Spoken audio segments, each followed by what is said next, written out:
بسم اللہ الرحمن الرحیم۔ السلام علیکم۔ اربوں خربوں درود و سلام خاتم النبیین سیدنا حضرت محمد مصطفیٰ صلی اللہ علیہ وآلہ وسلم پر، ان کی اولاد پہ، ان کی آل پر۔ اللہ تعالیٰ مغفرت فرمائے آپ کی، میری ساری امت کے مسلمانوں کی، آمین۔ بغداد کے بازار میں ایک حلوائی صبح صبح اپنی دکان سجا رہا تھا کہ ایک فقیر اس کی دکان کے پاس سے گزرا۔ دکاندار نے کہا کہ بابا جی آؤ کچھ کھا پی لیں۔ فقیر بیٹھ گیا تو حلوائی نے گرم گرم دودھ فقیر کو پیش کیا۔ فقیر نے دودھ پی کر اللہ کا شکر ادا کیا اور اس حلوائی کو کہا کہ بھائی تیرا شکریہ، اور یہ کہہ کر فقیر چل پڑا۔ بازار میں ایک فحاشہ عورت اپنے دوست کے ساتھ سیڑھیوں پر بیٹھ کر موسم کا لطف لے رہی تھی۔ ہلکی ہلکی بوندا باندی ہو رہی تھی جس کی وجہ سے بازار میں کیچڑ تھا۔ فقیر اپنی موج میں بازار سے گزر رہا تھا کہ فقیر کے چلنے سے ایک چھیٹا اڑا اور فحاشہ عورت کے لباس پر گر گیا۔ جب یہ منظر فحاشہ عورت کے دوست نے دیکھا تو اسے بہت غصہ آیا۔ وہ اٹھا اور فقیر کے منہ پر تھپڑ مارا اور کہا، فقیر بنے پھرتے ہو، چلنے پھرنے کی تمیز نہیں۔ فقیر نے ہنس کر آسمان کی طرف دیکھا اور کہا، مالک تو بھی بڑا بے نیاز ہے، کہیں سے دودھ پلواتا ہے، کہیں سے تھپڑ مرواتا ہے۔ یہ کہہ کر فقیر آگے چل پڑا۔ فحاشہ عورت چھت پر جا رہی ہوتی ہے تو اس کا پاؤں پھسلتا ہے اور وہ زمین پر سر کے بل گر جاتی ہے۔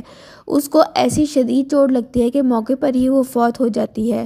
شور مچ گیا کہ فقیر نے آسمان کی طرف منہ کر کے بد دعا دی تھی جس کی وجہ سے یہ جان چلی گئی۔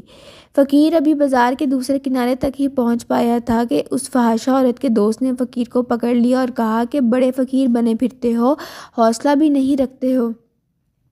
فقیر نے کہا کہ کیا ہوا؟ اس نے کہا کہ تم نے بد دعا دی اور عورت کی جان چلی گئی۔ فقیر نے کہا کہ واللہ میں نے تو کوئی بد دعا نہیں دی۔ تو اس شخص نے کہا کہ نہیں، تیری ہی بد دعا کا یہ دھارا ہے جس نے اس ضد کی۔ تو فقیر نے کہا کہ اصل بات پوچھتے ہو تو میں بتاتا ہوں کہ میں نے کوئی بد دعا نہیں کی، یہ یاروں کے یار کی لڑائی ہے۔ لوگوں نے کہا وہ کیسے؟ فقیر نے کہا کہ جب میں گزر رہا تھا تو میرے پاؤں سے چھیٹا اڑا اور اس عورت کے لباس پر پڑا، تو اس کے یار کو غصہ آیا، اس نے مجھے مارا، تو پھر میرے یار کو بھی غصہ آ گیا۔ پرانے وقتوں کی بات ہے کہ اللہ کا ایک نیک بندہ کسی جنگل کی ایک بستی میں رہا کرتا تھا۔ اس کے پاس ایک گدھا، ایک مرغا اور ایک کتا تھا۔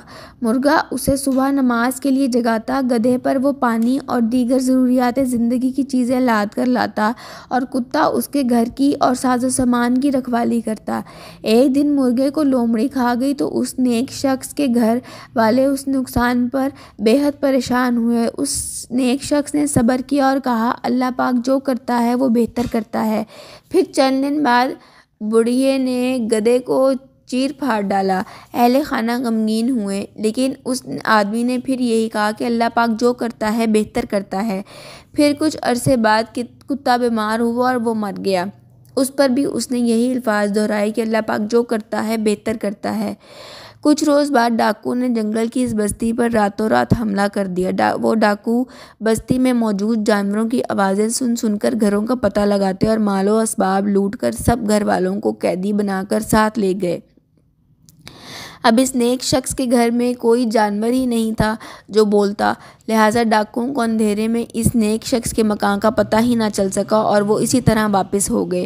یوں وہ نیک شخص اس آفت ناگہانی سے محفوظ رہا اور یوں صبر کے ساتھ اور ساتھ ساتھ اس کا یقین پختہ ہو گیا کہ اللہ جو کرتا ہے وہ بہتر کرتا ہے۔ قرآن پاک میں صبر کے بعد بہت سے فضائل آئے ہیں، چنانچہ اللہ پاک قرآن مجید میں ارشاد فرماتا ہے، پارہ نمبر 14 سورہ نحل کی آیت نمبر 127 میں، جس کا ترجمہ یوں ہے، اور اے محبوب تم صبر کرو اور تمہارا صبر اللہ پاک ہی کی توفیق سے ہے۔ اس کے بعد پارہ 23 سورہ زمر آیت نمبر 10 میں آتا ہے کہ جو لوگ صبر سے کام لیتے ہیں انہیں ثواب انہیں بے حساب دیا جائے گا۔ سورہ بقرہ کی آیت نمبر 155 میں آتا ہے، اور ضرور ہم تمہیں آزمائیں گے کچھ ڈر اور بھوک سے اور کچھ مالوں اور جانوں اور پھلوں کی کمی سے، اور خوشخبری سنا دو ان صبر کرنے والوں کو۔